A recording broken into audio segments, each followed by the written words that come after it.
Hi, my name is Alicia and welcome to Mess to Masterpiece.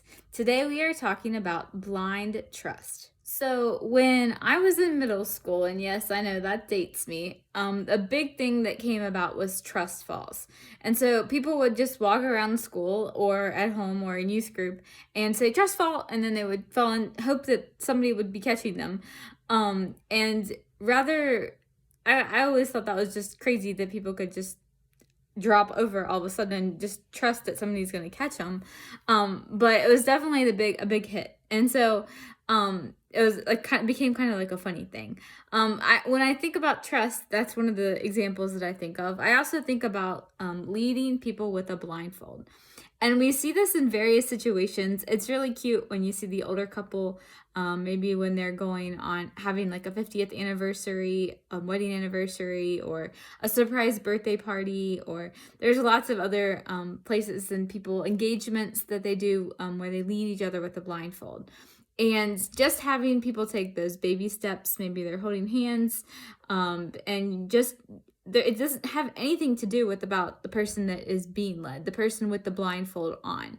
They have no control, really. They're having complete trust in the person that is leading them, right? They have to have that confidence and just have that trustworthiness and knowing that they're not going to just lead them somewhere crazy or let them fall.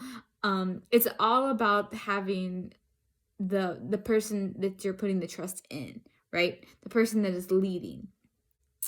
I found that this recent season of life that I've been walking in, that it feels like it's a blind trust. I'm a planner. I like to know what's coming. I like to be able to know what is going to happen a week from now. And there's often times I'm finding that I don't even know what's going to happen tomorrow.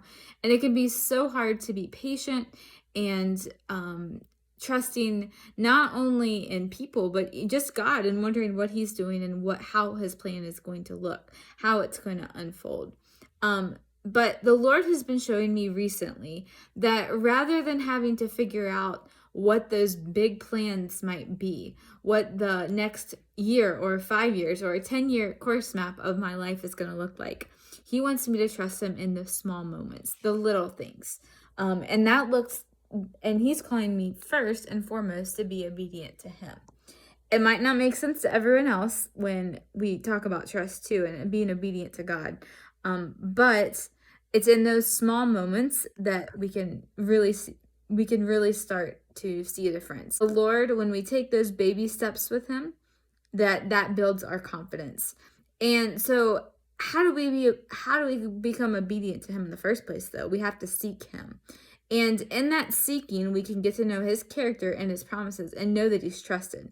So we can know that he's not going to lead us astray. He's not going to make us fall on our faces. He's not going to harm us. All in scripture talks about how the Lord is good and that he wants the very best for us. He has plans to prosper us and not to harm us. And we can see his faithfulness not only in scripture, but also in our own lives. And so when you start thinking about trust and different areas in your life or your entire life that it might be hard to trust, start by seeking God and trusting him with those small things. And it might be just one decision, but one decision can lead to another decision and another. And I promise it's almost like you're building your trust muscle in a sense. And as that gets stronger, your confidence in God will also grow. And you will be amazed at where he will lead you when you just continue to follow.